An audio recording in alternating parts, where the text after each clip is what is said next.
And we welcome you back to the Thundercast. We have the new Zionsville Eagles head coach, Andy Weaver. How are you doing on this fine day? I'm good, Nick. How are you? I'm doing great. All right.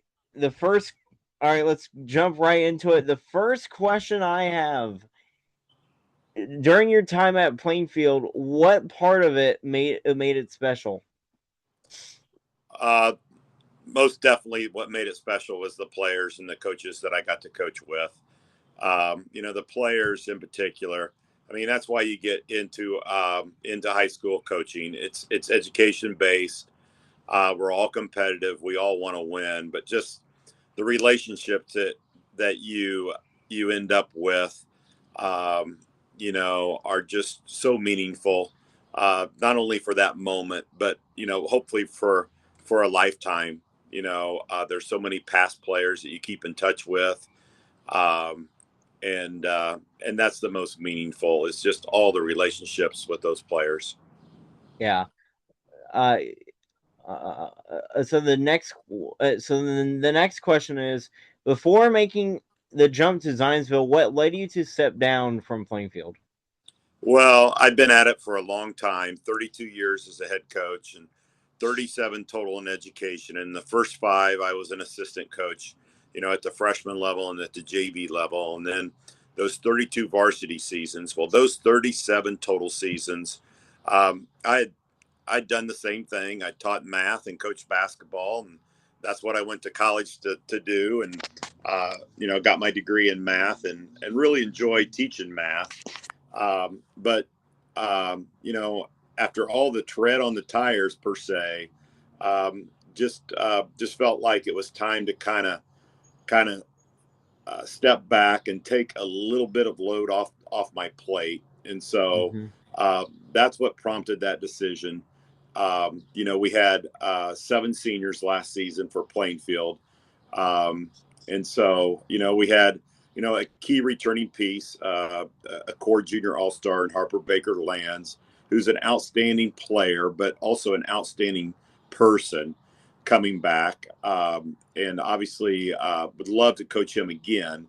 But, just with that much turnover in the roster, felt like that, maybe it was time, for the program to get new leadership. And so, that was part of the decision at that particular time for me. That is pretty much like what I was thinking too. Because when I saw it, because when I saw that you said actually, it, actually, first of all, like the first person I heard that you stepped down from what was actually Bryce himself. I'm like, okay, so now I'm waiting for the official confirmation. But when it finally did, but when it was finally announced, I'm like, well, well. Uh, well, he is a really good coach. Like he's been coaching like for a long time. I can see why. Plus, plus what you just touched on, like those seven core seniors that graduated. Like Plainfield's gonna have pretty much a brand new team. So it was definitely time for new leadership. But Yeah, I think so. And, I mhm. just felt like that, again, Plainfield treated me so well. I could keep going down the path that I had done for the past 37 years. But if I was going to come back, I was going to come back for more than just one more year and keep going. And so, I just thought that, you know, it was the right time. It Mhm. was the right time, and ecstatic that Coach Groner got hired. He was an assistant for our program for 11 seasons, did an outstanding job. 2 years at Mooresville, did a great job proving himself as a head coach. 2025 sectional championship there at Mooresville. Coach Rodkey is staying on staff. Coach Rodkey did a tremendous job this last season for us. Him and I got a great relationship. He's athletic director at Plainfield and retired now athletic director at Plainfield, but he's got a very proven track record as a coach. as a head coach at Western Boone, as an assistant coach at Frankfort, back when Frankfort had some really good teams through the 90s and the early 2000s. So, him along with Mr. Green and Coach Green. Coach Green was the athletic director that hired me at Plainfield in 2012. Coach Green was Coach Groniger's high school coach. So those three at that varsity level there, I think it's outstanding for Plainfield Mm-hmm. basketball. Yes. So then the next question is, what led you to make the jump to Zionsville? Well, when I made the decision at Plainfield, I didn't fathom this particular opportunity, but it's just a different opportunity than any that I've had. And I'd been at four schools during my educational career. I started at Carroll of Flora in 1989, which is a 2A school. I was there for 5 years. I wasn't the head coach there. My first varsity job was in 94-95 season at 1A Pioneer, which is in northwest Cass County. And then in the fall of 97, I went to Western High School in Howard County, a 3A school, was there for 15 seasons. And then coming to Plainfield in 2012 and just completed my 14th season there. Uh, and all those, I taught math, coached basketball, and at Zionsville, the opportunity to shift into the physical education department and be in the weight room with the strength coach and work with athletes all day is just a different opportunity than anything that I've had. So at this point, I have a ton of passion for high school hoops. I always have. Mm-hmm. I think I always will. But I think I've got enough energy in the tank that this allows my focus to be totally on athletes all the time and not helping students like you, Nick. You're a great student for me. Mm-hmm. Solve a quadratic equation or factor, or in stats, figure the probability. And then also, with math comes preparation for SAT, for AP stats test, grading, and all those are important if you're going to be a classroom teacher. And I took Mm-hmm. those serious. But now I have, I can focus all my energy on planning practice, getting scouting reports together, building rapport with our players, working with our youth programs, working with our middle school teams, and that's just obviously always been things that I really enjoy doing. Yeah.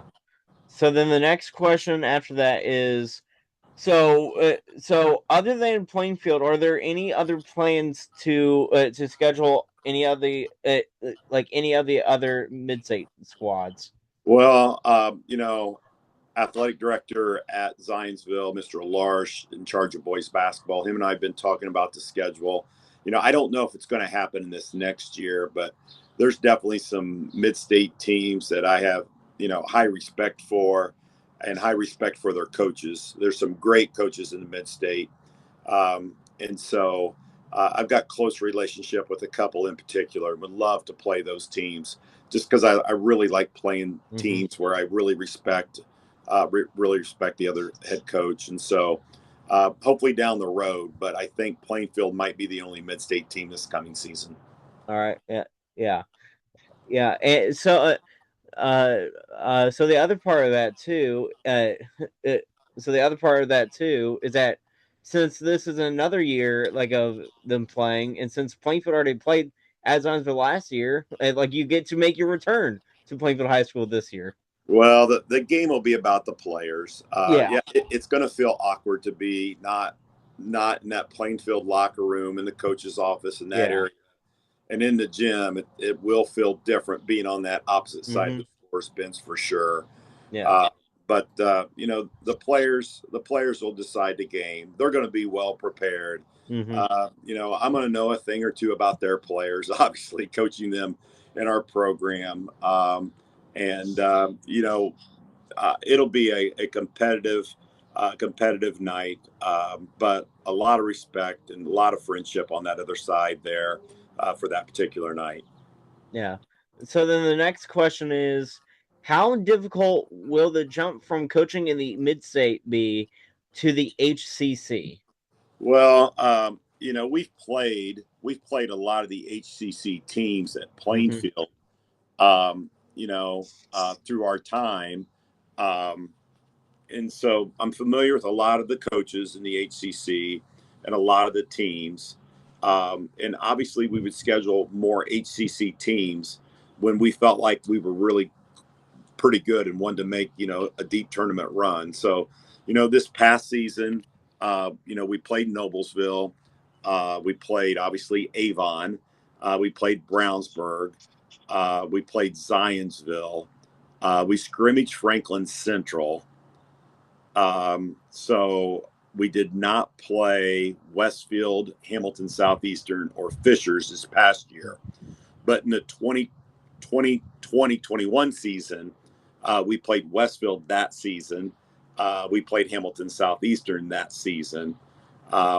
Fishers is not a team we've played in the regular season. We've played them a couple times through the Charlie Hughes in past summers. So I feel like we got a pretty good familiarity with the HCC, or I do at least. Obviously, the Zionsville assistant coaches and players do. And there's some great coaches and great teams in that conference. It's a conference of, I think every school in the conference has an enrollment of over 3,000, except for Zionsville. So Zionsville is around that 2,350 to 2,400 mark. So we're going to be the smallest team in the HCC. But Mm-hmm. obviously, that'll be a goal of ours, is to compete for an HCC championship each year. Yeah. So then the next question is, how will it be coaching against Coach Lynch and of course Avon now?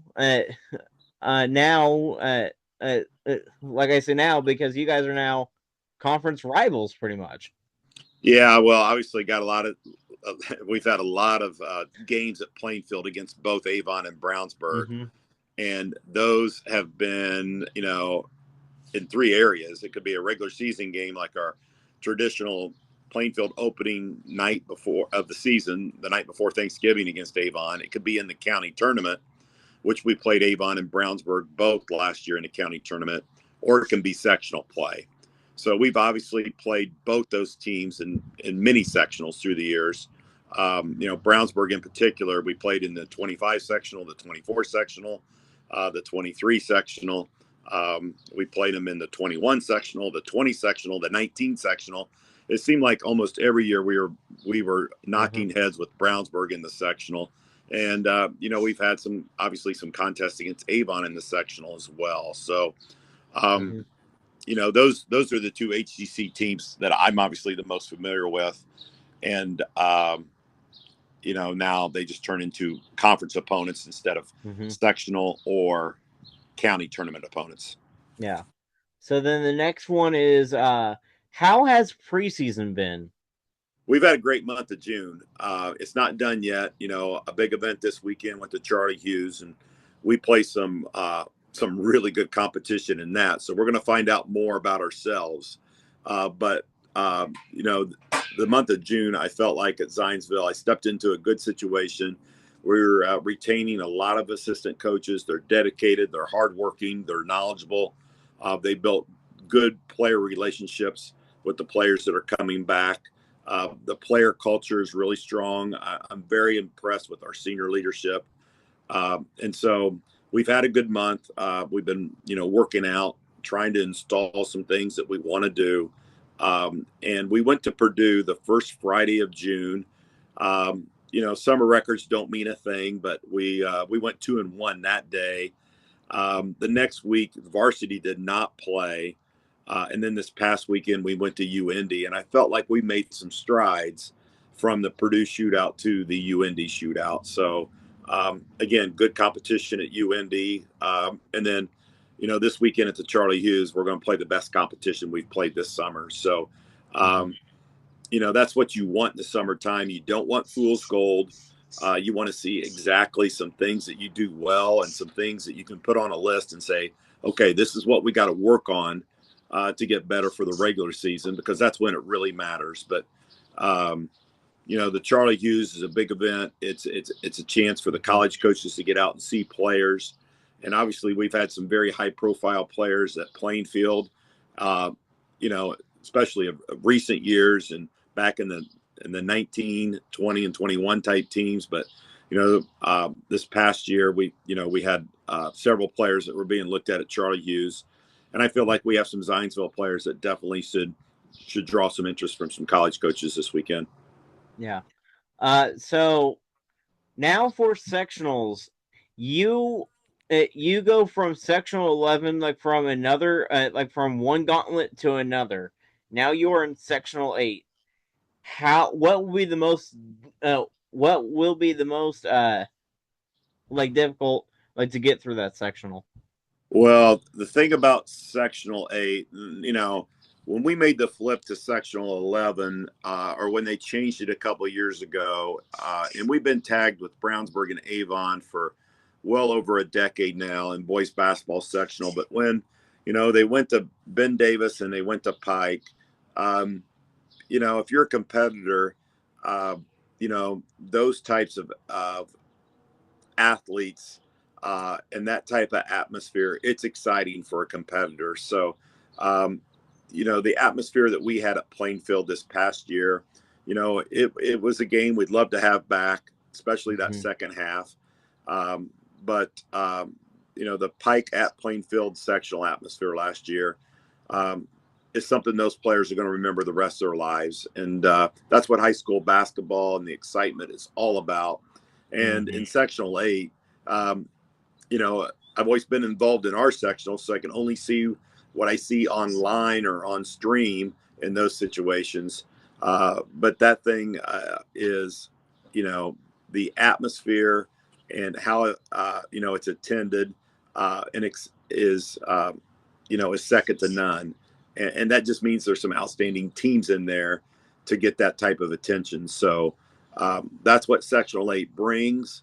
And I think the thing about sectional 8 is sometimes there's a tough sectional, but there can be an easy draw. In sectional 8, there is no easy draw. Mm-hmm.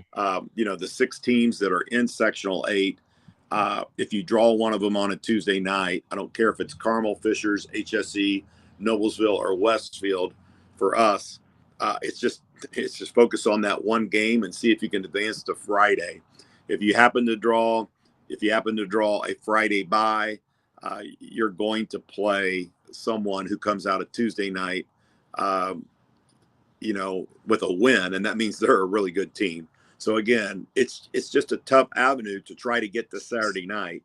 But if you can get to Saturday night and whoever comes out of that sectional, what an accomplishment! And that's obviously the position we want to put ourselves in at Zionsville, a chance to move on to a 4A regional in the north. And Mm-hmm. it'll be a tall task for sure, but it's something that we're going to put in a lot of work to see if we can achieve it.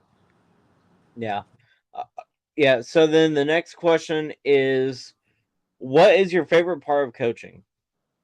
Um, I think without question, again, it's that player relationship piece, um, because I tell our players in our program, you've got to find somebody on the staff that you can really relate to, and hopefully they can all relate to me. But I get it; personalities are different and things like that.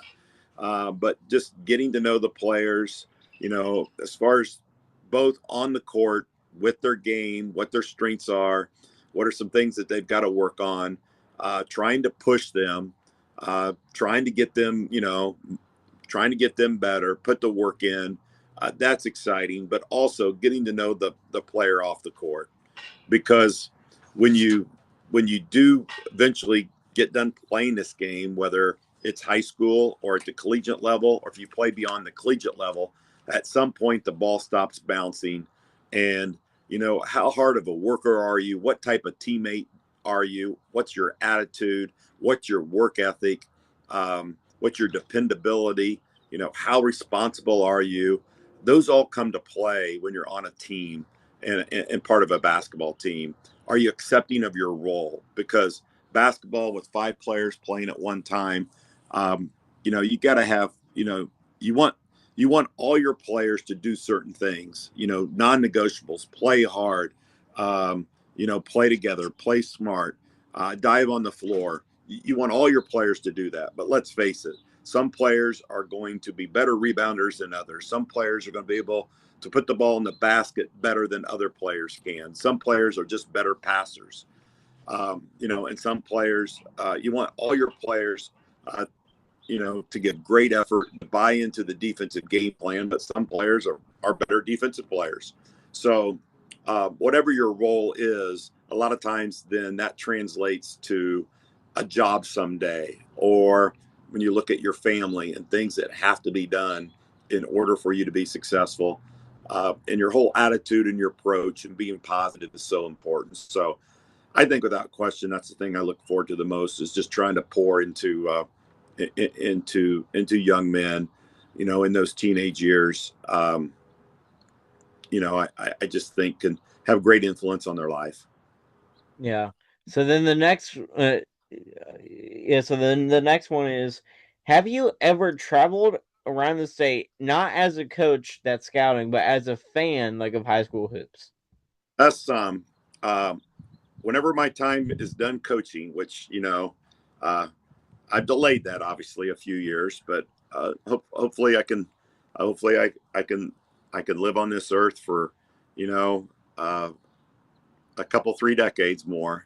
But Hmm. whenever my time in coaching is done, there are definitely some places and some programs that I've not seen live that I would like to go to. So I've seen a lot of basketball in Central Indiana. I've seen a lot of basketball in Mid Central Indiana, a little bit north of Indianapolis. But there are some places, up in the very northern part of the Hmm. state and also in southern Indiana. There are some historic gems and programs and rivalries that I definitely like to get to at some point. Uh, yeah, definitely. So, uh, okay, so this is not a question, but this is just me talking. But going off of that too, but what I'm gonna plan on doing this year is so uh so uh, my plan is that I'm gonna be going to like more games around the Indy area, like for basketball too. So there will be times where I show up to a Terre Haute North game and it's not Plainfield. It's not a Plainfield game. Like I'm staying away from some Plainfield game, some like some mid-state games. Like I'm not. I'm gonna go outside of the mid-state conference and go watch them because there are some really good. Because there are some good gyms out there. There are some really good, talented teams out there that I want to go see again. Like, Yeah, sorry, yeah. Nick. Absolutely. I mean, you know, when I'm coaching, I go to games for scouting purposes, and I love going live scouting as much as I can. But absolutely, go see teams, and let's face it, you want to go see good teams. You Hmm. just mentioned Terre Haute North. They're in the Hall of Fame this year. They'd be an excellent team to go see. They're a team we play in the Charlie Hughes on Friday this week. They've always had a lot of success through the years and really good recent success. So, Hmm. but yeah, go out and see all these teams, and that's what Hoosier Hysteria is all about. Oh yeah, yeah, definitely. So, uh, yeah, definitely. So I don't know if you were, so what I did last year. So so I have a friend like who was the manager like for Sullivan football, basketball, and baseball, and I got to go to a couple like Sullivan basketball games. Like I went down to Sullivan, and I went down to like to their sectional championship against Linton at North Knox, and that Sullivan program was a really good program to watch and see too. But yeah. So then the next question is, as a fan, what are your thoughts on the new sectional alignments? Well, I mean, class basketball, it is what it is. It's been around. Our first sectional, our first tournament for class basketball, I think, was 1998. Um, and so the one thing is teams bump sometimes from 4A to 3A or 3A to 4A or 3A to 2A or whatever, the bump might happen every 2 years because of enrollment. Teams can change because of success factor. But I'd like to see a little bit more consistency with, like, hey, this is your sectional, and you've been with these teams in this sectional for, a handful of years. And some teams sometimes change every couple of years, and then they go to a different sectional, and then a couple more years they might go back to one Mhm. handful of teams that maybe they were with maybe 2 cycles ago or things like that. And I know it's not exactly all the same teams in class, as I mentioned. So, um, I do think there is something about sectional rivalries and some things like that. So, that would be the one thing. And when they do the alignment, they start in the corner of a state and which direction they go and how they put the teams together. There's always a little debate on that. And, people always kind of like, well, I hope we're in an easier sectional or whatever the case may be. If you're any good at all, um, you're gonna find a way to advance. Like our game with Pike, we didn't advance last year, but in my opinion, those were two of the top 5 4A teams going into the state for sure. Mhm. And so it happened to be first sectional game for both. A lot of people said that should have been like a semi-state level game, and I feel like it was. Mhm. But if they're not going to seed the tournament, that's just kind of the way that it is. Compared to like the NCAA tournament that is seeded, where your 1 and 2 seeds maybe are projected to play like in an Elite Eight game to go to a Final Four, or whatever the case may be. But that would be my thing. Is just I can think of like teams like Danville and Lebanon that are in 3A that are sometimes paired together with like a Tri-West, maybe some of the old Sagamore Conference teams, Mhm. and then sometimes they're with like a Brebeuf or a Guerin Catholic, that type of sectional alignment, and they just kind of bounce around a little bit with those alignments. So, um, but I don't think it'll ever be perfect as long as we have Mhm. class Yeah. and with schools always changing enrollments. Yeah. All right. So then the next, so then the next question is from Jonathan. What team was more special, like this past season Plainfield team or the 21 season? Oh, Nick, I'm not. I can't answer that one. They're both really special to me. Obviously the 2021 team and the 25-26 team, they played different styles. The 2021 team was 24-3, very defensive minded, gave up like 46 points a game. Um, we kind of played through the high post a lot through Ian Scott. Um, I think who's shown the collegiate world he's a pretty doggone good player. Mm-hmm. But we had him. We had Kel Vanderbush that was so strong on the inside. We had Aiden Boer at point guard. We had wing players like Aiden Moyers and Darian Gardner, and we had so much length on that team. We were really tough to score on. They were very patient offensively, but those players on that team, uh, they're just so special to me to this day. And those guys are awesome now. They're about 23 years old or so. They've been out of high school for about 5 years, uh, and all of them are just having life is treating them well with great success. The 25-26 team, great players off the court as well as on the court, but played faster. Noah Smith at DePaul, Division I player. Harper Baker Lands is going to play Division I somewhere. Multiple offers. Landon Gilliott, um, career leader in assist, single season leader in assist. We played faster. Trey Barton, such a great combo guard on the defensive end. Chase Swafford, um, you know, and Chase, people can look at him. If you look at him wrong, he's going to put you on a poster. So you can ask a couple Hmm. opponents we have, just sneaky athletic, but very smart IQ.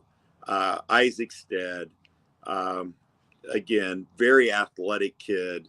Logan Scott, Logan Ferris, Bryce Abonk. I mean, those guys just, great chemistry. And so they were a special team too. So I've had a lot of people ask who would win the game, the 21 team or the 26 team. Yeah. That'd be a heck of a battle, So Yes. that I'd just say that that'd be fun to watch with both teams at their 17, 18-year-old selves. Yeah. So then the last one is I ask every coach, manager, and player this, but for you as a coach, what gyms are the best gyms like you've coached in? That's not Plainfield or Zionsville. Okay, some that come to mind for me. These are some of my favorite gyms to coach in. The Southport Fieldhouse. I just think that uh, tournament basketball. Uh, that's such a great venue. That'd probably be my favorite one in the Indianapolis area. I do like Carmel. I just think with the bowl around Hmm. there, it can provide a pretty neat atmosphere for sure. I'm a big fan of Lafayette Jefferson. Just a great memory from our Western team that went to a 2004 semi-state. The place was packed. It was such a great atmosphere. I grew up going to a lot of Lafayette regionals back in the day when it was single class, and that would always be at the Crawley Center at Lafayette Jeff. Kokomo Memorial Gym. Our Plainfield team went up twice to the Phil Cox. You don't quite get the crowd over a Christmas holiday tournament. Hmm. But again, my 15 years at Western, um, we would play Kokomo the night before Thanksgiving. And for my first handful of years, it was always at Kokomo. And then we finally got it to be a home and home game. But when that place gets people in it, it's just such an historic gym. I got to practice in the Wigwam in Anderson with the Indiana All Stars, the 2010 Indiana All Stars, because Ron Heklinski was the head coach of that All Star team. And we had a weekend kind of retreat with the players at the Anderson Wigwam and just practicing in there. You could just feel the tradition in that gym as well. So that's just a handful. There's many others that come to my brain, but those are that kind of came to the forefront.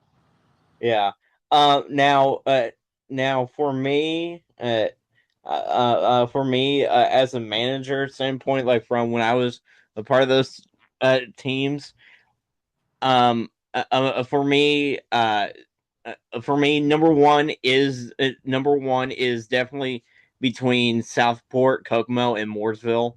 I say Mooresville because Mooresville is a really good.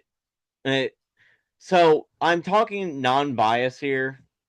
Although I am pioneer now, but but I'm saying this as a non-biased guy. But the time in that gym, so yes, Mooresville is a small school, but Mooresville has that big school feel with that gym.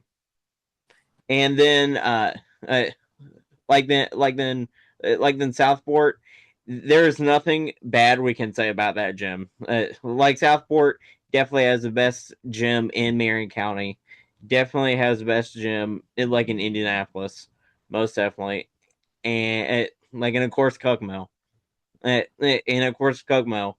Twice there for the the uh yeah, twice there for that tournament, and I'm gonna try to go back out there this year because I love that gym. That gym is one of my favorites. Well, if you Uh, saw the highlights in your lifetime, Nick, you probably saw highlights of Flory Bagunda playing there. mm-hmm.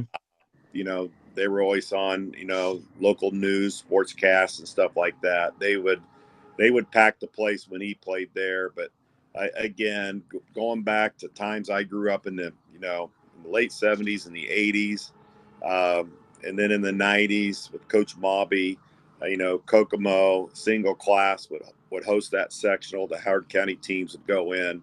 It's a great venue. So But Mooresville, they're 4A, Nick, so they're not that small, Yeah. but they are one of the smaller 4As. But I'll Mhm. give you that. The scoreboard there at Mooresville is quality, and I like Coach Bobby Carter, who was a coach there for a long time, and obviously Coach Groniger. So uh, you know that's good that you mentioned Mooresville. Yeah.